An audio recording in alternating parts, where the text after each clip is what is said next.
오늘 말씀은 요한복음 18장 33절에서 38절에 있는 말씀입니다. 요한복음 18장 33절에서 38절 말씀입니다. 한 절씩 교대로 읽도록 하시겠습니다. 이에 빌라도가 다시 관정에 들어가 예수를 불러 이르되 내가 유대인의 왕이냐? 예수께서 대답하시되 이는 내가 스스로 하는 말이냐 다른 사람들이 나에 대하여 내게 말하느냐. 빌라도가 대답하되 내가 유대인이냐? 이 나라 사람과 대제사장들이 너를 내게 넘겼으니 네가 무엇을 하였느냐? 예수께서 대답하시되 내 나라는 이 세상에 속한 것이 아니니라. 만일 내 나라가 이 세상에 속한 것이었다면 내 종들이 싸워 나로 유대인들에게 넘겨지지 않게 하였으리라. 이제 내 나라는 여기에 속한 것이 아니니라.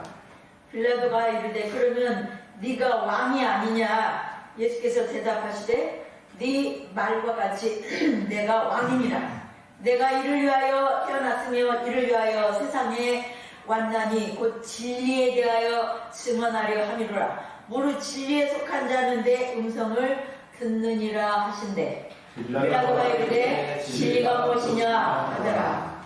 아멘. 티베리우스가 황제가 된 지 15년째에 본디오 빌라도가 유대의 총독으로 부임했다고 누가복음 3장 1절에 기록하고 있습니다.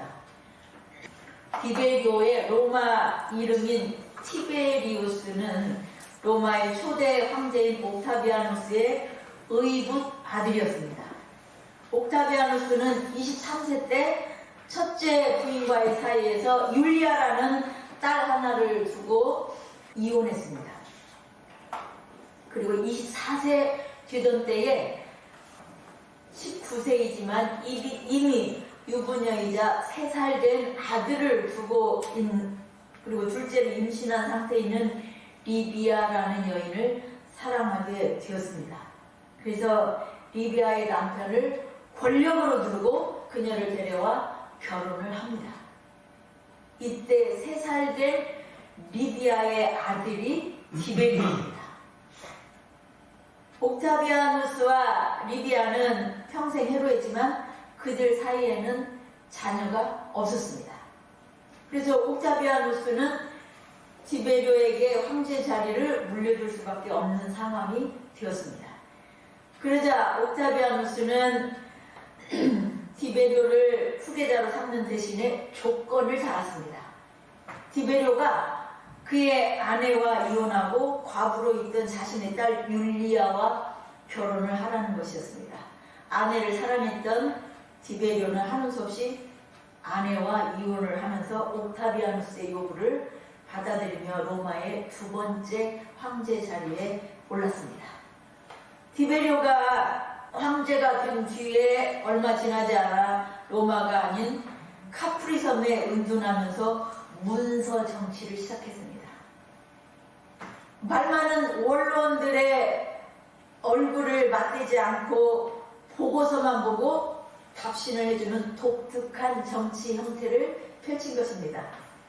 디베리오 황제는 의외로 카프리 섬에서 정치를 잘 했다고 합니다. 그때 디베리오의 명령으로 유대에 파견된 총독이 오늘 예수님과 마주한 폰티우스 필라투스입니다. 본디오 빌라도죠. 유대를 다스리기가 이 빌라도는 쉽지 않았을 것입니다.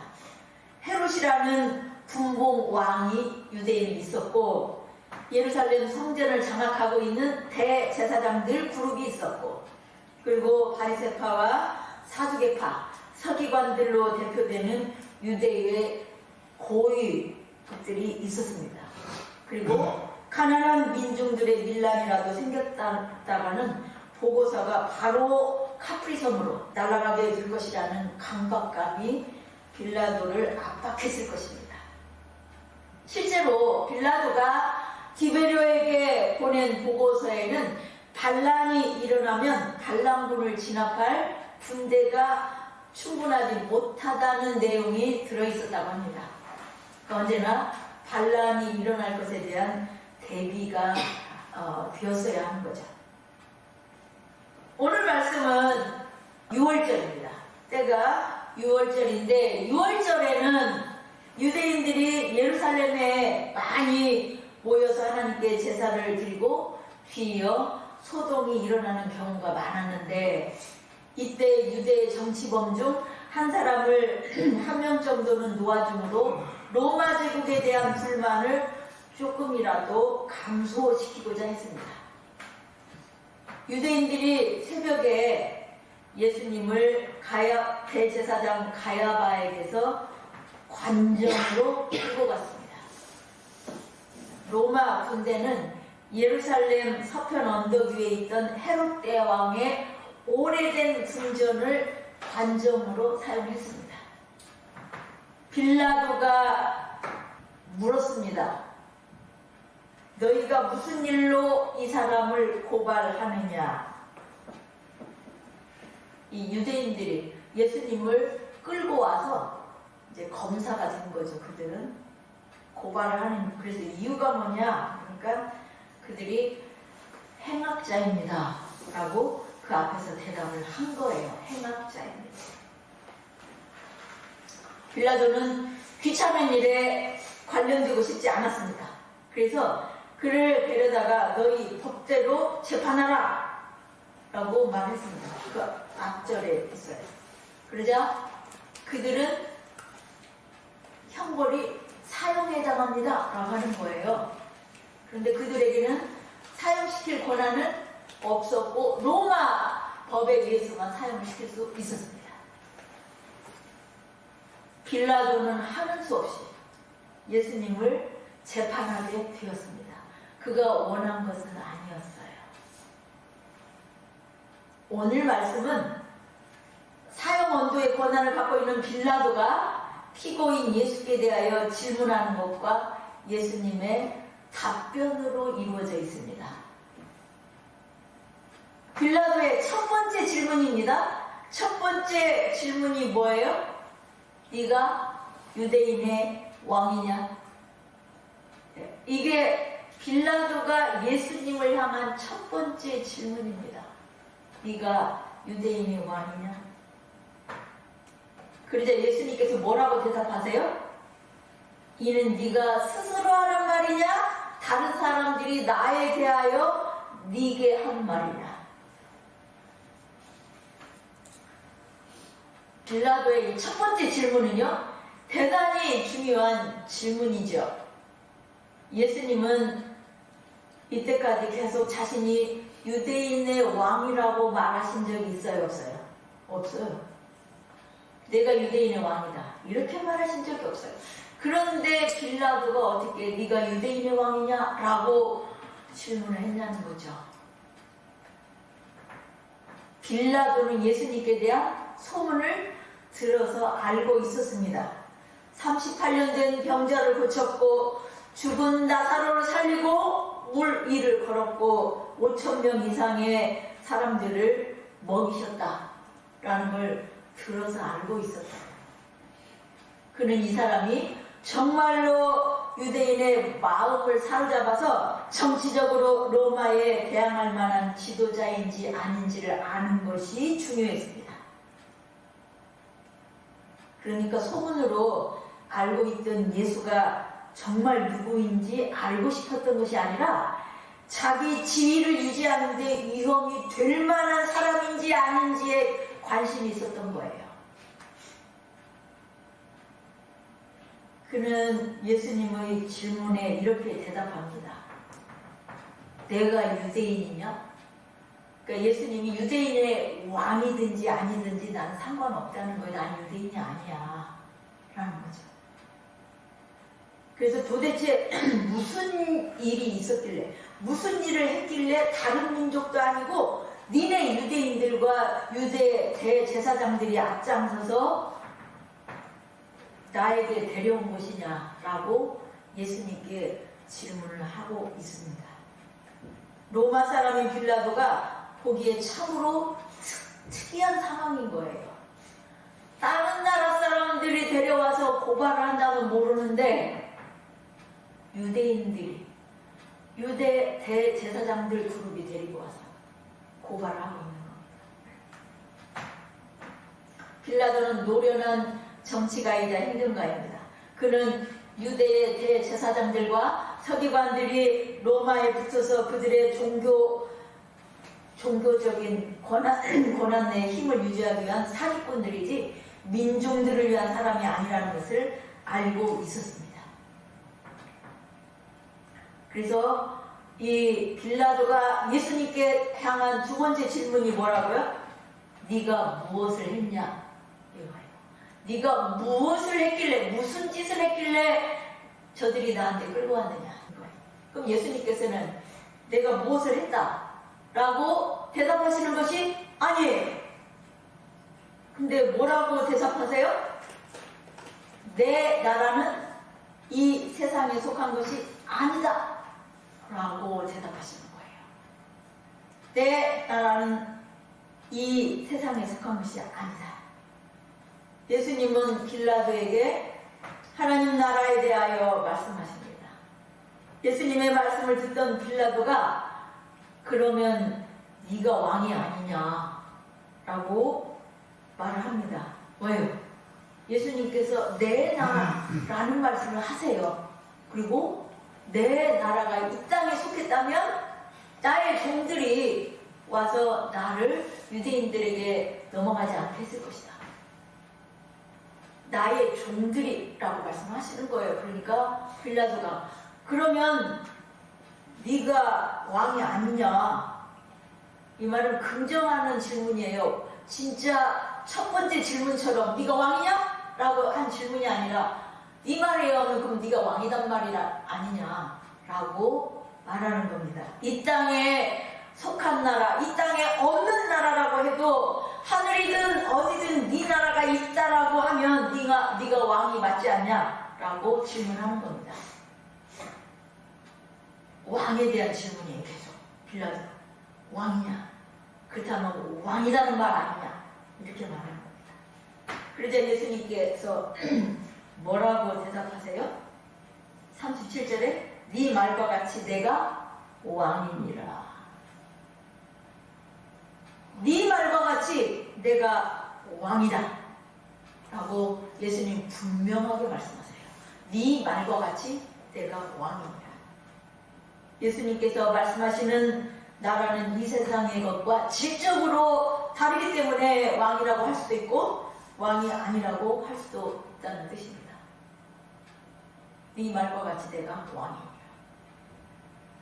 예수님은 자신이 진리에 대하여 증언하러 이 세상에 왔다라고 하십니다. 진리라는 말을 끄집어내세요. 빌라도에게. 진리이신 예수님만 자기 왕권을 증언할 수 있으며 진리에 대한 그분의 증언은 왕권의 행사입니다. 이어서 진리에 속한 자는 내 음성을 듣는다 라고 37절에 말씀하시죠. 곧 진리에 대하여 증언하려 함이로라. 무릇 진리에 속한 자는 내 음성을 듣느니라. 진리에 속한 자. 예수님은 자기 음성을 듣고 따르는 자들을 모아서 하나님의 자녀가 되게 하시려고 이 땅에 오셨습니다. 무엇을 했냐라고 질문하는 빌라도에게 예수님은 하나님의 나라와 진리에 대하여 말씀하십니다. 그러자 빌라도 말이 뭐라고요? 진리가 무엇이냐라고 38절에 질문을 한 것으로 되어 있지만 이게 그럼 진리가 뭐냐라고 진지하게 질문하는 것이 아니고 무슨 진리가 이 모양이냐? 라고 질문하는 거예요. 뭔 진리냐? 무슨 진리가 이 모양이냐? 라고 말하는 겁니다. 이렇게 말하고 그냥 나가서 바로 뭐라 그래요? 유대인들에게 그는 아무 죄가 없다. 그는 아무 죄가 없어. 라고 나가서 그냥 말하는 거예요. 예수님께 진지하게 진리에 대해서 질문하는 게 아니고 무슨 진리가 있다위야 라고 하는 거죠. 예수님을 재판했던 가야바, 헤롯, 빌라도에게 진리는 뭐예요? 권력이에요. 권력을 쥐고 있으면 죄인도 죄 없음이 되고 죄 아닌 사람도 죄인이 되는 거예요. 그래서 권력이 진리였던 겁니다. 통치자로서 갖는 힘, 이것이 진리인 거죠. 그러나 예수 그리스도께서 말씀하시는 진리는 구원, 은혜, 생명 이런 겁니다. 헤롯은 유대인에게 잘 보여야 자신의 권력을 유지합니다. 왕권을 유지하는 거죠. 헤롯은. 빌라도는 어디에 잘 보여야 돼요? 로마에 잘 보여야 자신의 권력을 유지합니다. 예수께서 증거하시는 진리는 하나님께 속한 속성입니다. 빌라도는 예수님의 말씀을 알 수도 없고 깨달을 수도 없지만 예수는 죄가 없다는 것을 알았어요. 그리고 나가서 바로 유대인들에게 그는 아무 죄가 없어라고 아무 죄도 찾지 못했다라고 이어서 38절에 말을 하고 있습니다. 그래도 그는 예수님을 채찍질하고 십자가 처형을 내립니다. 죄 없어라고 말해놓고 한 짓이에요. 그게 그가 알고 있는, 그가 쥐고 있는 권력, 진리라고 알고 있었던 거예요. 그가 가진 권력은 진리가 아닙니다. 진리라는 단어를 제가 사전에서 찾아보면 참된 이치, 언제 어디서나 누구든지 승인할 수 있는 보편적인 법칙이나 사실이라고 풀이되어 있습니다. 진리에 해당하는 헬라어 아르레이아는 진실, 실체 등으로 해석됩니다. 철학은 진리를 탐구하는 학문이지요. 많은 대학들이 진리를 알 때니 진리가 너희를 자유케 하리라 라는 주님의 말씀을 이념으로 걸어놓고 탐구를 합니다. 넓은 의미로 어떤 명제가 옳으면 참 혹은 진리라고 말하고 옳지 않으면 거짓 또는 비진리라고 말합니다. 일반적으로 과학이나 사회학 등에서 말하는 진리는 경험이나 실험의 범주 안에서 성립이 됩니다. 수학의 진리와 같은 것은 논리라는 체계 안에서 성립되기 때문에 한계와 필요성 안에 있습니다. 성경에서 말하는 진리는 이와 전혀 다른 절대적이며 유일하신 하나님께 속하는 것입니다. 우리 눈으로 보이는 것은 유한하며 변합니다.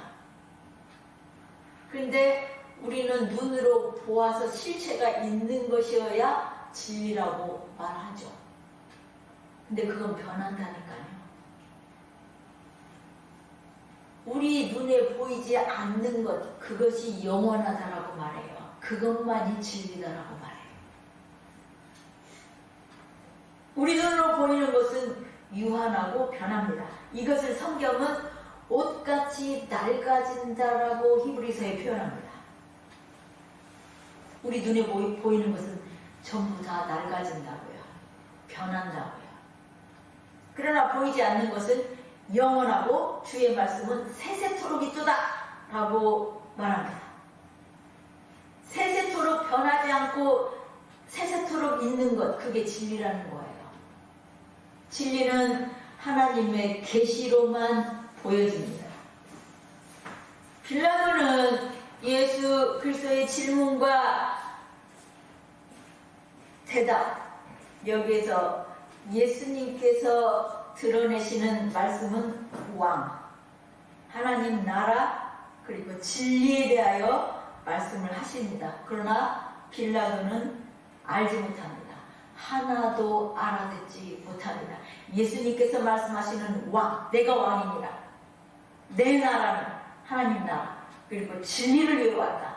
이런 말 하나도 못 알아들어요.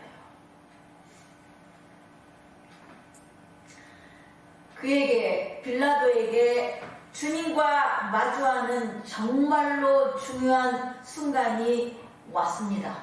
그러나 그의 반응은 예수님을 죽음에 내어주는 거였어요. 죄가 없는 줄 알면서도. 그게 그가 보인 반응입니다. 예수님의 전도는 막판까지 실패한 것처럼 보입니다. 마치 돌짝밭에 씨를 뿌리는 것 같습니다. 이것을 고린도전서 2장 8절에서 9절은 이렇게 말합니다. 찾아보시겠습니다. 고린도전서 2장 8절에서 9절입니다. 찾으셨으면 함께 읽으시겠습니다. 이 지혜는 이 세대의 통치자들이 한 사람도 알지 못하였나니 만일 알았더라면 영광의 주 십자가에 못 박지 아니하였으리라. 기록된 바 하나님이 자기를 사랑하는 자들을 위하여 예비하신 모든 것은 눈으로 보지 못하고 귀로 듣지 못하고 사람의 마음으로 생각하지도 못하였다함과 같으니라. 하나님께서 자기를 사랑하는 자들을 위하여 예비하신 모든 것, 이것들은 아무도 알아듣지 못하고 보지 못하게 된다. 사람의 마음으로는 생각지 못한 것들이다 라고 말씀하세요. 이보다 더 극적인 표현이 있습니다. 이사야 6장 9절에서 10절입니다. 찾아보시겠습니다. 함께 읽으시겠습니다. 자, 시작. 여호와께서 이르시되 가서 이 백성에게 이르기를 너희가 듣기는 들어도 깨닫지 못할 것이요 보기는 보아도 알지 못하리라 하여 이 백성의 마음을 둔하게 하며 그들의 귀가 막히고 그들의 눈이 감기게 하라. 명령하건대 그들이 눈으로 보고 귀로 듣고 마음으로 깨닫고 다시 돌아와 고침을 받을까 하노라 하시기로. 이사야가 하나님께로부터 소명을 받는 장면입니다. 이사야가 이스라엘 백성들에게 보냄을 받는데 그 보냄받는 목적이 뭐예요? 백성들의 마음을 둔하게 하고 그들의 귀가 막히고 그들의 눈이 감기게 하라는 거예요. 이미 그들은 하나님 말씀을 들어도 못 알아들어요. 볼 수도 없어요. 들어도 깨닫지 못해요. 그런데 이사야를 보내시면서 아예 눈 감기게 하고 아예 귀 먹게 하고 그렇게 하라는 거예요. 마음 둔하게 하라. 그들이 눈으로 보고 귀로 듣고 마음으로 깨닫고 다시 돌아와 고침을 받을까 하노라. 그렇게 보내시는 거예요. 예수께서 씨 뿌리는 비유를 말씀하실 때 이 말씀을 인용하셨어요. 이 이사야서에 있는 이 말씀을. 하나님 나라의 비밀을 아는 것이 너희에게는 허락되었으나 다른 사람에게는 비유로 하나니 이는 저희로 보아도 보지 못하게 하고 들어도 깨닫지 못하게 하려 하심이라고요. 그래서 예수님께서는 계속 비유로 말씀하시고 이 씨 뿌리는 비유만큼은 이어서 이렇게 말씀을 하신 거예요. 너희에게는 허락되었으니 너희에게. 우리가 소원하는 것을 이루는 것이 구원이라고 생각할까 봐서입니다. 주님은 돌아온 탐자와 선한 사마리아인 이야기처럼 우리의 생각을 뒤집는 이야기를 많이 하셨습니다. 우리가 이미 갖고 있는 생각을 뒤집으셔야 되는 거예요. 그런 비유의 이야기를 많이 하십니다. 송병훈 교수님의 강에서 이사야서에 있는 내용을 이야기를 해보겠습니다. 한 교회에서 담임 목사를 청빙하게 되었다. 청빙위원장인 장로님에게 다음과 같은 편지가 도착했다. 담임 목사를 청빙하신다고 들었습니다. 제가 그 자리에 지원하고 싶습니다. 저는 여러 방면의 실력을 갖추고 있습니다. 저는 열정적인 설교자고요. 글도 제법 잘 씁니다. 어떤 사람들은 제가 좋은 조직력을 갖고 있다고도 합니다. 저의 나이는 50이 넘었습니다. 저는 한 곳에서 3년 이상 사역한 적이 없습니다. 어떤 사역지에서는 무리를 빚어서 급히 떠나야만 하기도 했습니다. 저는 서너 번 정도 감옥에 갇힌 적도 있습니다. 제가 무엇을 잘못해서 갇힌 것은 아닙니다. 제 건강은 별로 좋지 않습니다. 제가 사역한 교회들은 대체로 큰 도시에 있던 아주 작은 교회들이었습니다. 제가 가는 곳마다 그 지역 종교인들과 좋은 관계를 갖지는 못했습니다. 솔직히 말하면 그들은 저를 협박하기도 했고 심지어 때리기까지 했습니다. 저는 기록을 남기는 것을 잘 하지 못합니다. 저는 제가 세례준 자들도 기억을 잘 못합니다. 그러나 만약에 저에게 기회를 주시면 최선을 다하겠습니다. 어떤 사람이 성경에 기록된 사도 바울의 삶을 바탕으로 작성한 지원서라고 합니다. 오늘날 이런 경력을 갖고 사역지를, 자기가 원하는 사역지를 찾으려고 한다면 자기가 원하는 그 사역지에 갈 수 있을까요? 세상의 눈으로 보면 사도 바울의 이력은 어때요? 실패한 사역자예요. 실패한 사역자.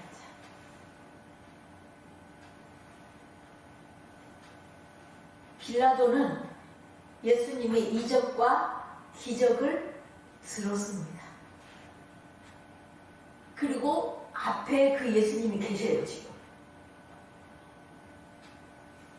예수님과 정면으로 마주하는 기회가 주어졌어요. 그리고 예수님께서 친히 왕, 하나님 나라, 진리에 대하여 말씀하시는 것을 들었어도 고침받지 못했습니다. 이 세상 사람으로서는 귀가 막히고 눈이 감기고 마음이 둔해서 깨달을 수가 없는 말씀이에요. 그는 육에 속한 사람입니다. 오늘 이곳에서 예배하는 우리는 은혜 입은 자요, 사랑받은 자입니다. 빌라도보다 잘나서가 아니에요.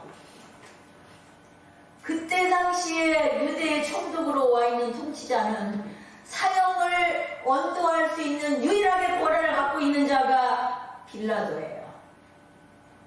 그런데 그는 알지 못했어요. 그런데 우리는 그 주님의 은혜를 받은 자요, 사랑을 입은 자예요. 오늘 이곳에 여러분이 나와서 주님을 찬양하고 예배할 수 있다는 것이 얼마나 기가 막히게 놀라운 일이고 정말로 대단한 일이고 얼마나 기쁜 일이고 감사한 일인지 모릅니다. 이 예수님께 경배할 수 있다는 것이 얼마나 놀라운 일인지 몰라요. 막판까지 예수님은 실패하는 것처럼 보이죠. 자신이 누구인지를 빌라도에게 드러내시지만 빌라도는 죄 없는 것까지 알았으면서 십자가 처형을 언도합니다. 예수님께 한 질문, 네가 왕이냐? 예수님께서 결론은 뭐예요? 네 말대로 내가 왕이니라. 나 진리를 위해서 왔다. 진리를 증거하기 위해서 왔다. 이 땅에 왔다. 그렇게 말씀하시지만 빌라도는 예수님을 알지 못했습니다. 진리를 알지 못했습니다. 우리가 눈으로 보이는 이 땅에 현존하는 모든 것들이 다 진리라고 알고 계시지만 그게 현존하는 실체라고 알고 계시지만 이런 것들은 우리 눈에 보이는 건 다 어떻다고요? 다 변화되는 거고 옷처럼 낡아지는 거고 다 썩을 것들이고 다 부패할 것들이라니까요. 오로지 영원히 세세토록 남아있는 건 뭐라고요? 하나님의 말씀이고 하나님께 속한 것들이에요. 그것만이 진리예요. 주님의 말씀이 진리이고 이 세상의 진리는 예수 그리스도입니다. 이것을 증거하러 오셨고 예수님은 막판까지 내가 진리에 대해서 증거하러 왔다라고 말씀하시는 거예요. 다시 세상의 성공을 위해서 살지 않기를 바랍니다. 빌라도처럼 다시 예수님 죄 없고 예수님이 진리에 대해서 증거하고 계시고 얼마나 많은 기적과 능력을 행하셨는지도 알지만 다시 세상에서 인정받고 세상에서 대접받고 세상에서 성공한 자가 되기 위해서 여러분이 예수님을 등지는 일이 없기를 바랍니다. 그것 때문에 우리의 눈이 멀었는지, 그것 때문에 우리의 마음이 둔하게 되었는지, 그것을 알 수 있는 것은 내가 진짜 원하는 것이 진리인지 아닌지를 보면 알아요. 세상을 딱 바라보면서 진리를 추구한다라고 말하면 탈옥의 복음이 되는 겁니다. 오늘도 우리의 찬양과 경배를 받으시기에 합당하신 진리 되신 주님을 찬양하시겠습니다.